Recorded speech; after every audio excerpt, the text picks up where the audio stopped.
Shalom, everybody. Olivier here with Shalom and Messiah. And let me be honest with you, I was not planning on doing this show today. I had other plans, but something happened in my area in Texas, in the Dallas Metroplex, that has me very, very concerned. So I got together with my good friend John Holler, and we are going to discuss this because I think this is of great importance. John, welcome to the show. Good to be well. I It's good to be with you. I wish it wasn't today. Exactly. Yeah, so I always enjoy being with you, picking your brain, and processing some of this information. Uh, let me show. I'm going to show on my screen a conference here. You guys, you see it? Let me introduce this, and then I'll ask John for his opinion. This is the Israel Summit that was supposed to take place on 9, 10, 11 of June in Arlington, Texas, in the Dallas Metroplex. And you're looking on your screen, you're seeing some people you might recognize, like retired ambassador, former ambassador David Friedman, U.S. ambassador to Israel, Ohad Tal, Israeli member of Knesset, Michelle Bachman, Eric Stackelbeck. I'm reading the list here. Yishai Fleischer, spokesman for the Jewish people in Hebron, Yochai Provisor, Nova Festival survivor. This is a conference that was supposed to take place, and this is what's happening, friends. It's been canceled because of many threats by American jihadists and radical Islamists. And I'm very concerned about this. John, I know you heard about it. I was considering going there, and I think you were considering going there as well.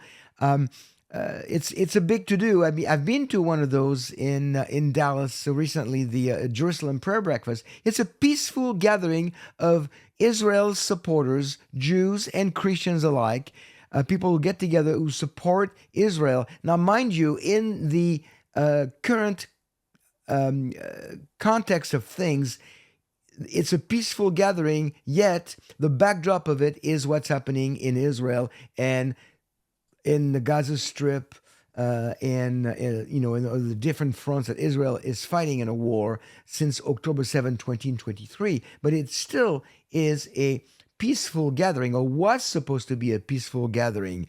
And here we are. It was organized by the this great organization, the Israel guys, and they had to cancel it. They were asked. You got the email. I got the email. They were asked by the Dallas. I think that's let me see.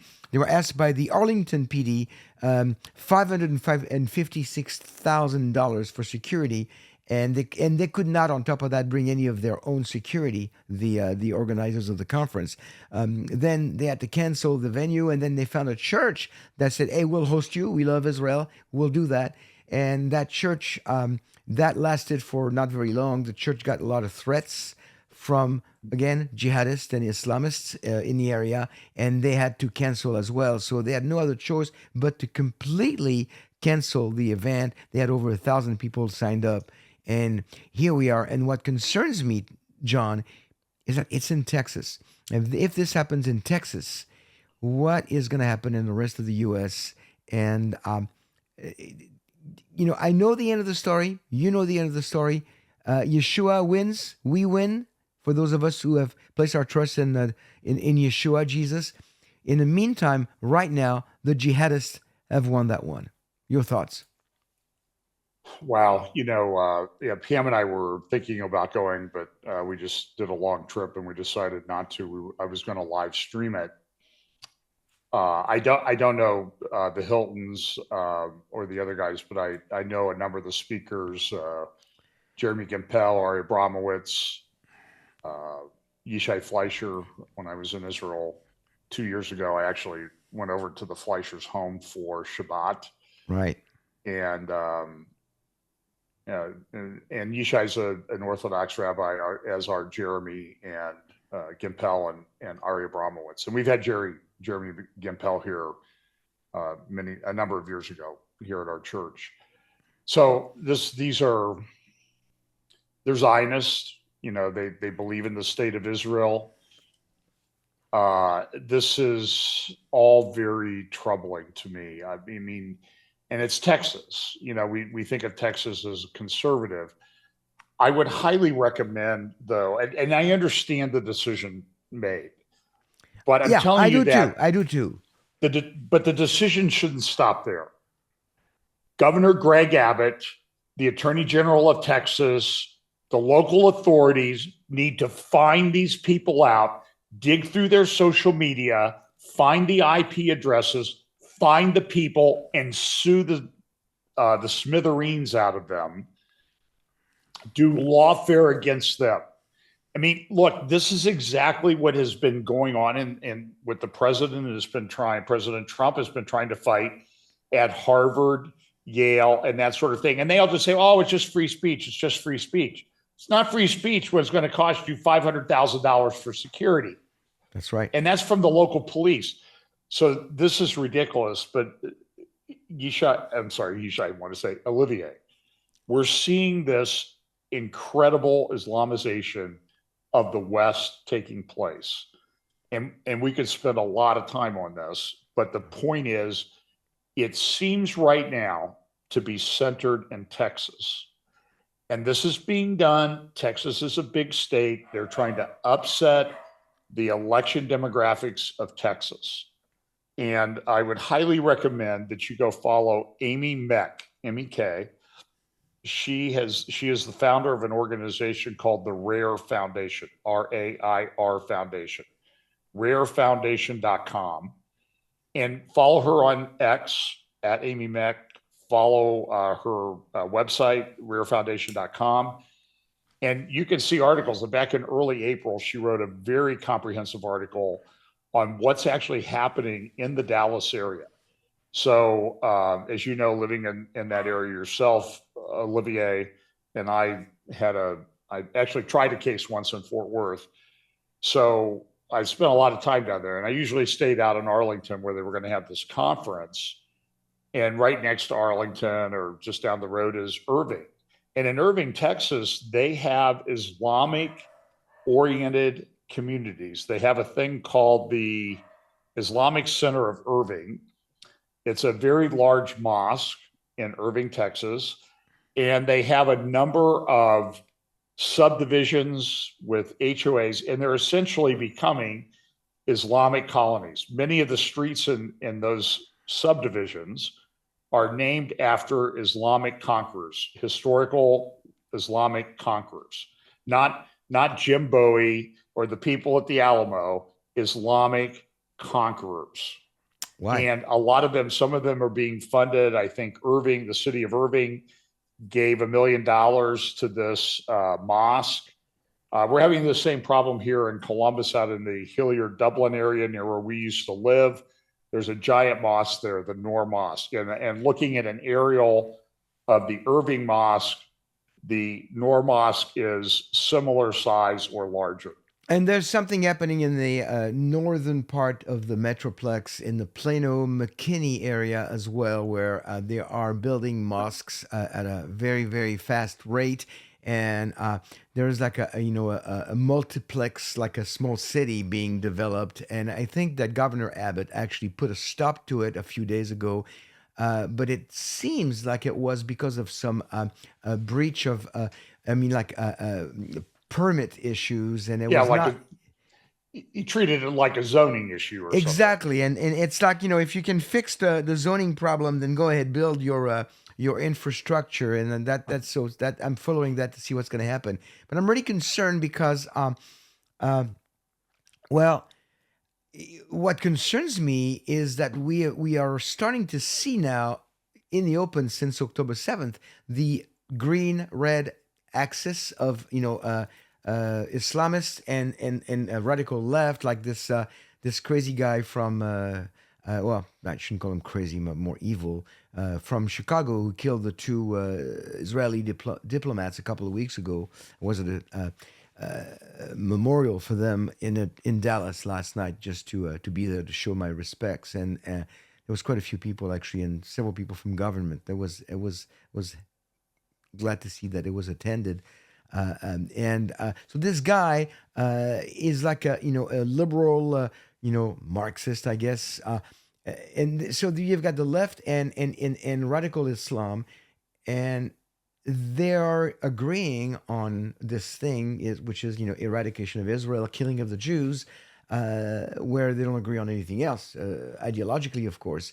But so now we're seeing serious threats, and now at the lethal level from both ends, and I don't see it stopping unless Christians and people of goodwill actually really speak up and do something. Should people call the governor? Should people call the what do you suggest we do? I would say people should call their, particularly in Texas, their local representative. They should call their city councilman in Arlington. They should demand accountability. They should go to public meetings, and they should demand that the governor, attorney general, the local authority, the city of Arlington, Texas. I mean, look, city of Arlington has these giant stadiums, right? Like they have the Cowboys stadium, they have the Texas Rangers stadium, they have another. It used to be the Texas Rangers stadium. Do you think for a second they would tolerate this if it involved a Cowboys game? They would pull out all the stops. So my question is, why aren't they pulling all the stops out now? Listen, we have a major problem in the West. The French government about 2 weeks ago leaked a report on the Muslim Brotherhood to the newspaper Le Figaro, and I have a copy of that. I've been looking through it, and this is exactly what has been going on in the United States for some time. A number of years ago, I was doing something in California, and I flew in. I always fly into Ontario. That's where my in-laws live, and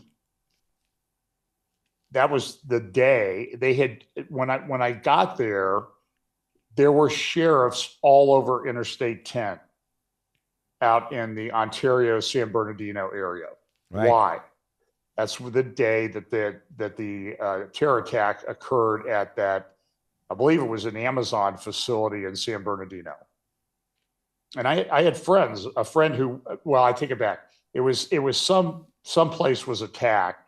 There was an Amazon facility across the street that a friend of mine worked at, and they were all put on lockdown. So that was probably 2016 or 2017, I'm going to guess. I think I remember that.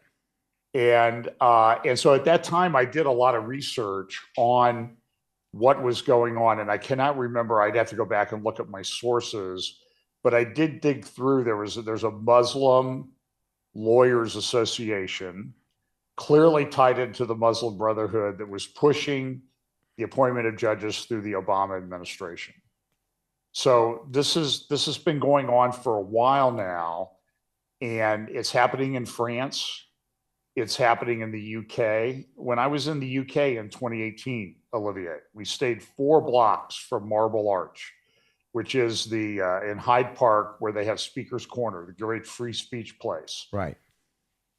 On our television menu in the Marriott Hotel there, 4 blocks from Hyde Park, 6 or 8 blocks from Buckingham Palace, 50 television stations, 10 of them in Arabic. I saw more burqas in London than I did when I was in Nablus. But we don't see that I've been in Texas for almost 4 years now, close to 4 years, and I haven't seen a lot of burqas or hijabs just about anywhere where we live. And I go, I'm not in Dallas proper, but I'm about 30, 40 minutes from Dallas in Right. within the metroplex, and I haven't seen a lot of it. And I know that this development, this growth, is part of what some, and I agree with the term, have called stealth jihad, where Islamists come and find a place and start building their infrastructure, their community, their mosque, their what do you call their school, madrasas, in all the different places quietly in the community, and eventually they become a force to be reckoned with. And right now, I think we are just about at a crossroads with radical Islam. And I think if nothing gets done on a government level, they are just going to get emboldened. I was watching a video that came out of Belgium yesterday of um, a woman who's in politics in Belgium. And Belgium is pretty bad too. I mean, I'm sure you know the area called Molenbeek, which is pretty much little Mecca. Uh, and uh, and this woman said whenever she walks into a government office for a meeting or something, she looks around and she says, "I feel like the minute I walk in, I they put a yellow star on my jacket as they look at me, and I don't feel safe anymore." Belgium is really really also a problem, and the she was talking about, and that's the first time that I really heard or at least paid attention to the term. And I want your take on it. She said this is now at the level of state anti-Semitism. What do you think about that term? I I do not doubt that this is 100% correct. I mean, I'm in regular communication with friends in the UK, and they're quite distressed at what you see. If you see somebody on the street praying a Christian prayer, they'll be arrested. Islamists march down the street saying "Death to Jews," "Destroy Israel," that type of thing, Or and they nothing stop happens. traffic, or they stop traffic and they kneel down in the middle of the street and nobody says anything. It's a major problem. And Olivier, I think we need to be honest that this is everywhere. It is. And in our Bible prophecy community, there's a lot of people say that some of us are inclined to think or consider the fact that this final beast empire and that type of thing could be Islamic in nature. Um, I, I'm only going to say this because it's a matter of fact. We just saw our president go and make deals with Qatar, Saudi Arabia, United Arab Emirates, and that sort of thing. In Saudi Arabia today, 20% of all steel manufactured in the United States is going to Saudi Arabia right now. And there is a massive demographic shift taking place in the world, and we have a problem. And so, a lot of people think that the Antichrist will come from a revived Roman Empire in Europe. And my point on all of this is if the Lord doesn't return soon, and it is Europe, it will be Islamic. I mean, we're really at a major tipping point. In Europe, we are. Yeah. In Europe, well, but we're rapidly approaching that here in the United States. As I'm seeing the way that the events are yes increasing in intensity and in frequency. Absolutely. It was my good friend John Holler that I first heard say gradually. Then what is it? What do you Gradually, then suddenly. gradually then suddenly? And you were quoting it's It was a Hemingway novel. Hemingway. I How just did you want go bankrupt? Two ways. I went first gradually, then suddenly, and that seems how it is working right now in Bible prophecy. yeah. We talked. We have mutual friends, Tom Hughes and other people, and every time we get together and talk, it's like I can't keep up with all of this. No. It's Yeah. happening so Yeah, fast. yeah, it is. It is. But this cancellation, I understand.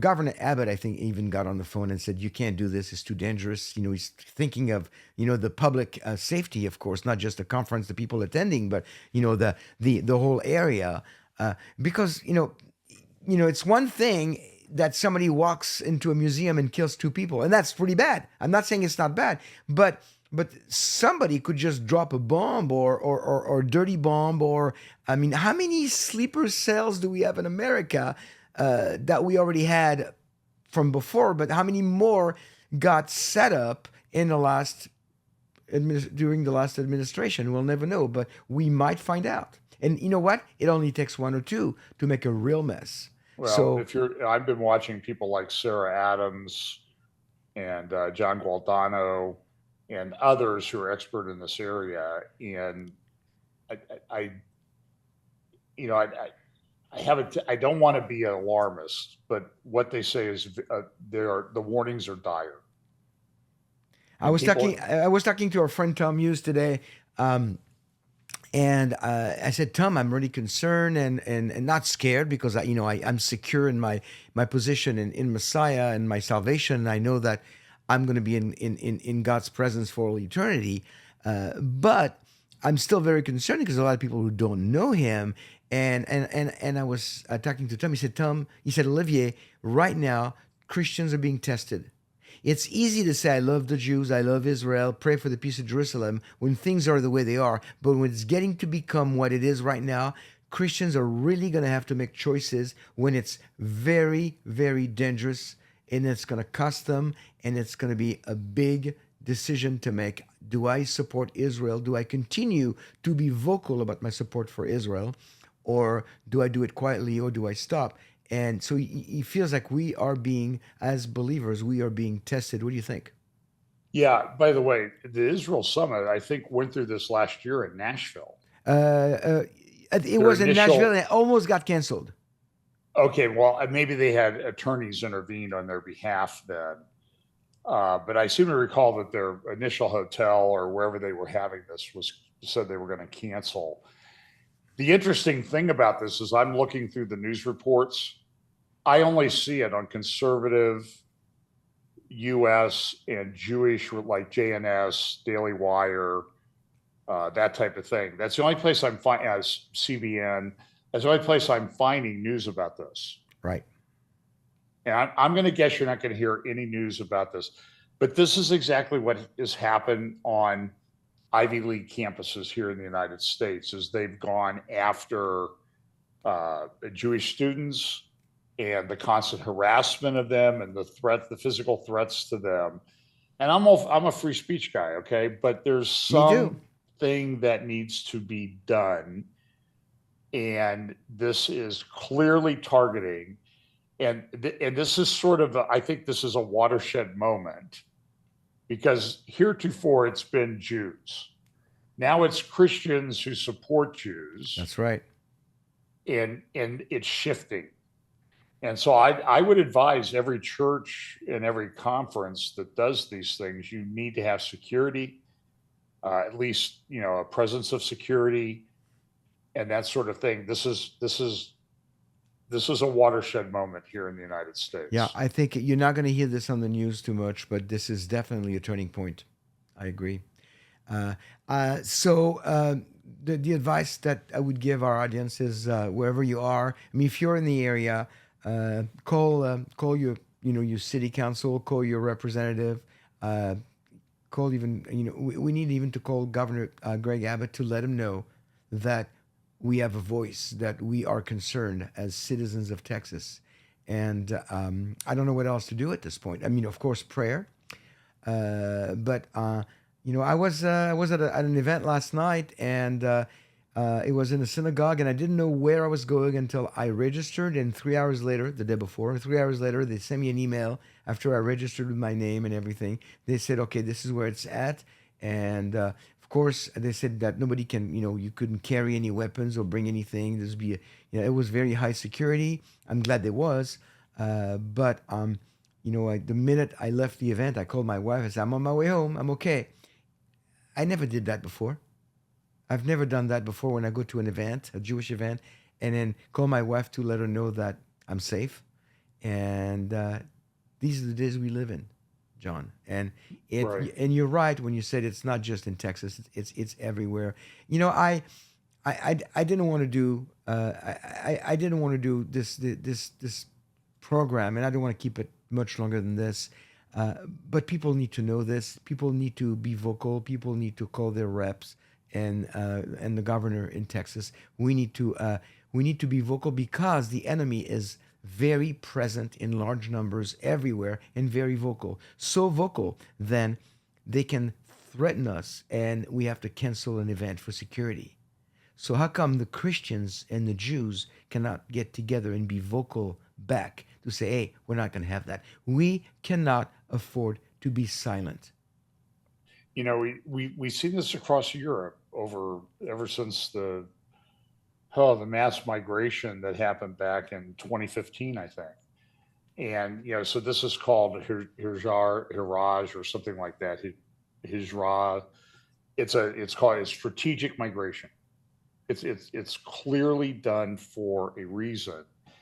And I think it behooves the people of Texas to demand that your governor, your authorities, your law enforcement stand up to this and not allow Absolutely. it to happen, because it does not end here. This is just sort of the first crack in the wall, and it's time to get it sealed up before it And, goes much further. again, I take it back to. I want to finish with this. I take us back to the prophet, of course, the prophet Zechariah, chapter 12. No surprise to Christians, it will be in that day that I will make Jerusalem a heavy stone for all the people. All who heave it up will be severely injured, and all the nations of the earth will be gathered against it. And then chapter 12, a little further down, verse 9, that's the other end, the two bookmarks. And it will be in that day that I will seek, that's God, I will seek to destroy all the nations that come against Jerusalem. In Jeremiah, God says He's never allowed to destroy Israel and the Jewish people.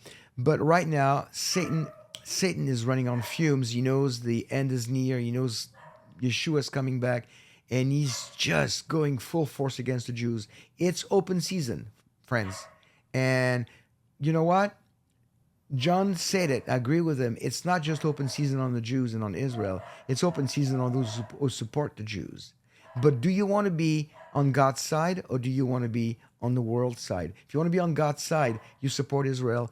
You bless those who bless, bless those who bless you, and curse him who curses you. Genesis 12:3. You want to be on God's side. It's not about God being on our side. We want to be on God's side. That's the proper approach. And God's side is to support Israel. And so, friends, it's time to speak up. It's time to stand up. We cannot afford to be silent. John, we could go another hour, but I don't want to go. I don't want to make this one too long. Any final thoughts for our viewers? No, people need to be aware of this, and I hope religious liberty organizations get together and fight this, because this is a clear violation of civil rights It to is. shut this down. I mean, look, if we were shutting down pro-Islamist rallies, what do you think they would do? So take a lesson, learn from them, and do the same thing back, because it really is a fight. And we're fortunate we live in a country where we can fight like that. Still, yeah, it's a Still, fight. It's good against evil. It's darkness. We're fighting darkness. We're fighting evil right now. I'm not saying every Muslim is demon possessed. That would be ridiculous to say this. I'm just saying that the radical Islam is an ideology it's an evil ideology, and a lot of people fall into that or are slaves to that, and they need to be freed from that. And so we need to speak up, and we also need to make sure that we have the right relationship with God, and that is through His Son Yeshua, who died for us. And so as you listen, most of you people listening and watching are followers of Yeshua, but if you're not, today is your chance to make sure that you end up spending eternity on God's side and in God's presence, and not in the lake of fire and brimstone. So, friends, it's serious. Things are speeding up. Events are happening daily, if not several times a day. John and I know where we're going.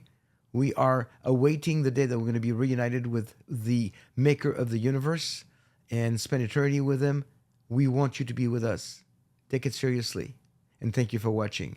Until next time, shalom and be blessed.